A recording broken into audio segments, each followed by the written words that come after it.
Les fissures dans le mur semblaient me regarder avec une intensité propre à elles.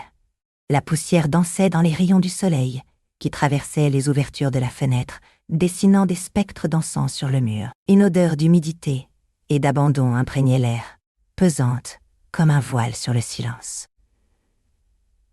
Chaque pas résonnait dans le vide, amplifiant ma solitude dans cet endroit oublié. Dans la pénombre, une figure se découpait sur le mur, une ombre qui ne semblait pas bouger avec le vent. Je m'approchais prudemment, sentant une pointe de crainte parcourir mon dos.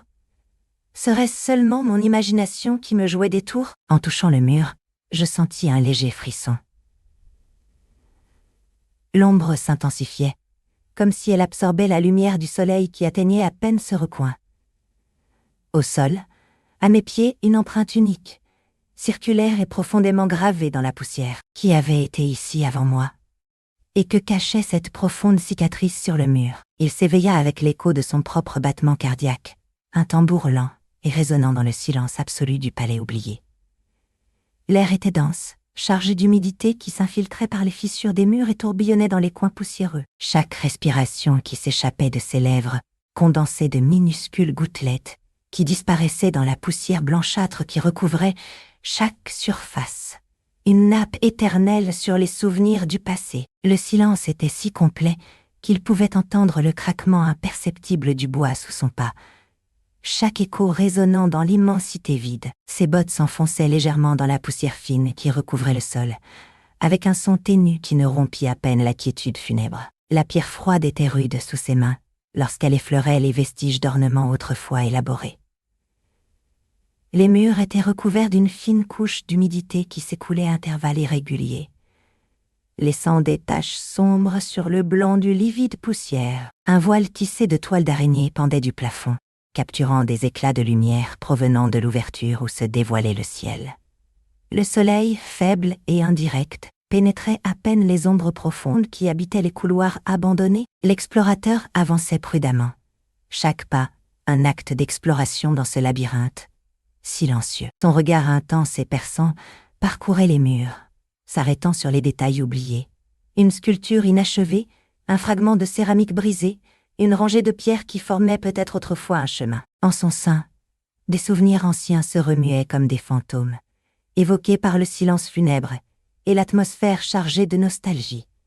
Son regard fixe et aigu cherchait dans chaque recoin une réponse, un indice du passé caché sous la couche de poussière et d'oubli. Et puis, au loin, à travers un arc effondré, une étincelle de lumière.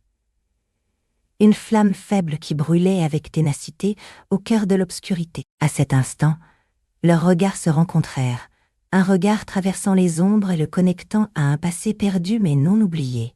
L'air devint plus dense tandis que l'explorateur avançait, chargé d'une odeur âcre d'humidité et de terre mouillée. L'écho de ses pas résonnait dans le silence funèbre du palais. Chaque coup sur les dalles de pierre usait une lente symphonie de décadence. Les murs, autrefois ornés de fresques racontant des histoires glorieuses, s'affichèrent maintenant dépouillés et brisés, comme des masques pâles cachant des secrets obscurs. L'éclat du passé était une ombre fantôme, à peine perceptible entre les toiles d'araignée épaisses qui pendaient des plafonds et les fissures qui élargissent l'obscurité dans les chambres. Au-delà de l'arc en ruine, un éclair chaleureux traversa la pénombre qui l'enveloppait. C'était une flamme, petite mais incandescente, qui dansait avec une lumière tremblotante à l'intérieur d'une chambre entièrement détruite. Son faible éclat éclairait des fragments de mosaïques anciens et les vestiges d'un ancien chandelier, comme si la flamme était le dernier écho d'une vie éteinte. L'explorateur s'approcha prudemment. Chaque pas silencieux sur les pierres détachées. La flamme semblait se tourner vers lui avec une énergie inquiétante propre à elle, dessinant des ombres dansantes sur les murs détériorés. Au centre de la pièce, au bord du feu, une figure s'était installée. C'était un contorsionniste d'ombre, à peine perceptible contre le éclat chaleureux.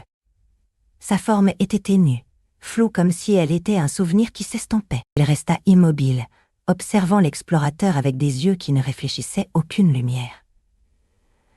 Le silence était funèbre.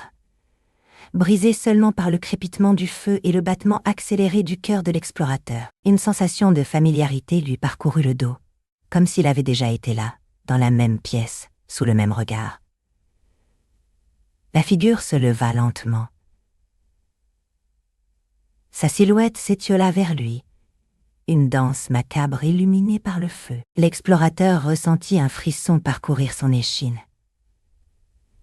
À cet instant, leurs regards se rencontrèrent, la flamme vacillant entre eux comme un pont entre deux mondes, deux vies qui semblaient être liées par un fil invisible. Dans le regard de la figure, un mélange de désir et de terreur, une attente anticipée qui s'est gravée dans l'âme de l'explorateur, le laissant à bout de souffle. Le silence du palais était un écho qui résonnait dans les eaux, un vide profond qui se remplissait du murmure des paroles du spectre. Sa voix, ténue et tremblante comme une flamme mourante, semblait jaillir de la pierre elle-même, entraînant avec elle des fragments de souvenirs perdus, des histoires incomplètes qui flottaient dans l'air comme de la poussière spectrale. Chaque phrase était un coup doux, mais persistant sur la poitrine de l'explorateur, réveillant des fantômes endormis en son âme.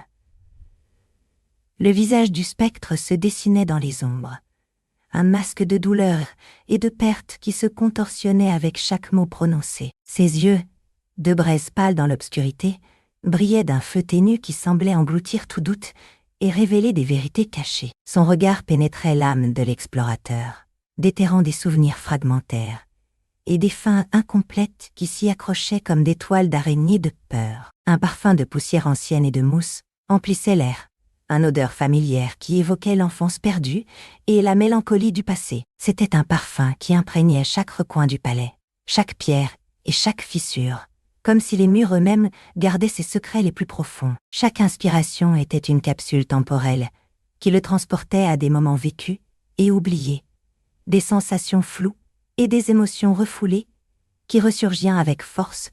Les spectres se déplaçaient avec lenteur et précision.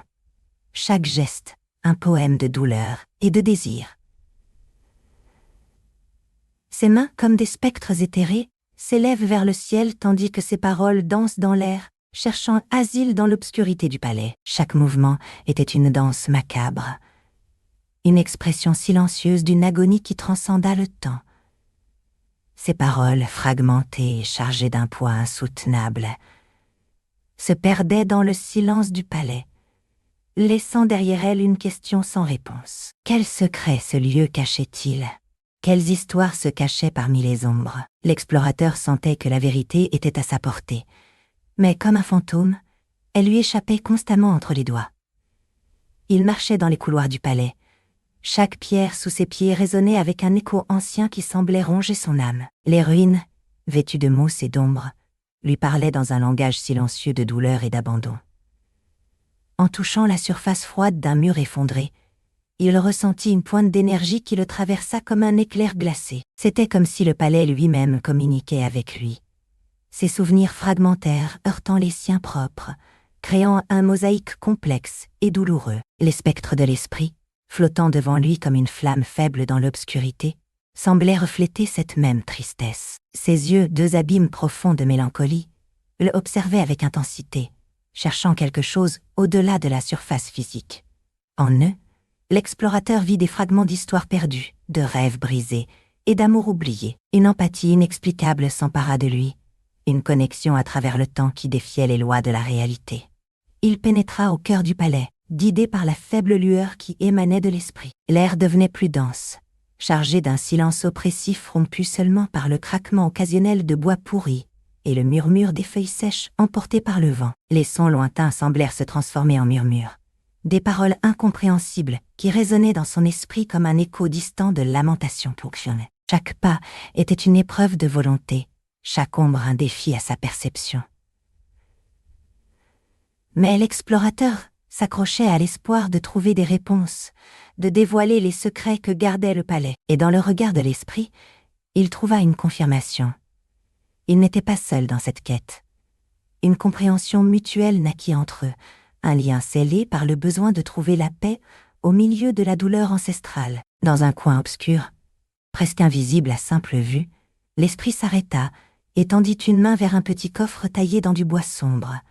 Un secret caché, gardée pendant des siècles, attendait sa révélation. L'explorateur ressentit un frisson parcourir son corps, tandis que la lumière de l'esprit enveloppait le coffre d'une chaude auréole.